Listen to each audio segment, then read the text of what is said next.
సుఖం తప్ప. అలా ఉండాలంటే మనం అమ్మవారిని ఎలా ప్రార్థించాలి? నిజంగానే డబ్బు అవసరం వచ్చిందండి, అమ్మ నీ కోసం చూస్తున్నామమ్మా, మా కోసం చూడొద్దా అని నిజంగానే అప్పుల్లో ఉన్నా, బాధల్లో ఉన్నా, పేదరికంలో ఉన్నా అమ్మవారిని ప్రార్థిస్తే మీకు కావలసిన ధనం ఇస్తుందమ్మా. నేను లక్ష్మీ కటాక్షంలో 97 సంవత్సరంలో కనకధారాస్తవం 40 రోజులు చదివి నేను పొందే మీకు చెబుతున్నా. ప్రత్యక్ష సత్యం అది. జ్ఞానం ఉన్నవాడికి బాధ ఎందుకు ఉంటుందండి? సుఖం తప్ప.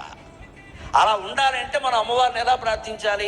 నిజంగానే డబ్బు అవసరం వచ్చిందండి, అమ్మ నీ కోసం చూస్తున్నామమ్మా, మా కోసం చూడొద్దా అని నిజంగానే అప్పుల్లో ఉన్నా, బాధల్లో ఉన్నా, పేదరికంలో ఉన్నా అమ్మవారిని ప్రార్థిస్తే మీకు కావలసిన ధనం ఇస్తుందమ్మా. నేను లక్ష్మీ కటాక్షంలో 97 సంవత్సరంలో కనకధారాస్తవం 40 రోజులు చదివి నేను పొందే మీకు చెబుతున్నా. ప్రత్యక్ష సత్యం అది. సింహం 24 గంటల్లో 4 గంటలే బయటకు వస్తుంది, 20 గంటలు గుహలో ఉంటుంది. ఆ 4 గంటల్లో వేటాడుతుంది. తనకు కావలసిన ఏనుగుని చూసుకుని ఏదో పీనుగుని తినే లక్షణం దానికి లేదు. ఏనుగుని చూసుకుంటుంది, దాని కుంభస్థలం మీదకి దూకుతుంది. ఎత్తి మీదకి దూకి తన వాడి గోళ్లతో కుంభస్థలాన్ని చీల్చి అక్కడ ఉండే మెత్తటి మాంసాన్ని తింటుంది.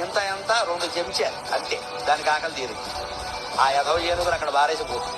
అది ఏమనుకుంటుందంటే, నాకు పరాక్రమం ఉంది, నేను సంపాదించా, మిగిలిన జంతువులు తెల్లని అవన్నీ ఏనుగులు చంపలేవు కదా, నేను చంపగలను, నేను తీసుకున్నా.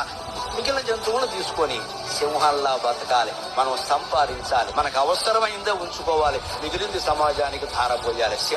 సింహంలా వాస్తు ఇంజనీర్ ఇల్లు కట్టుకుంటే గాలి వెలుతురు వచ్చేలా చూసుకోండి. ఈ మూల అది పెట్టాలి, ఆ మూల ఇది పెట్టాలి. వస్తువులకు కూడా వాస్తు పెట్టకూడదు. ఈశాన్య మూల బావి దవ్వమని ఎందుకన్నారంటే, అసలు భూమండలం మొత్తం మీద మన దేశ భూభాగం ఏటవాలుగా ఈశాన్యానికి వాలి ఉంది అన్నప్పుడు ఏమవుతుంది? ఏటవాలుగా ఉన్నప్పుడు భూమి మీద నీళ్లు ఎటు వస్తాయి? ఈశాన్యానికి. ఈ వాస్తు మళ్ళీ అమెరికాకి పనికిరాదు. ఈస్ట్ ఫేసింగ్ వాస్తు ఇక్కడ పనికి వస్తుంది, అక్కడ కాదు. ఎందుకని ఈస్ట్ ఫేసింగ్ ఏదో ఉంటే ఈ నీళ్లు ఇలా పెడితే ఈశాన్యంలో మీరు బాగు తీరితే తొందరగా నీళ్లు పడతాయి. కాకతీయుల కాలం నాడు ఏ ఇంజనీరింగ్ ఉపయోగించారు? ఇంజనీరింగ్ వాస్తవంగా ప్రయోగించారు.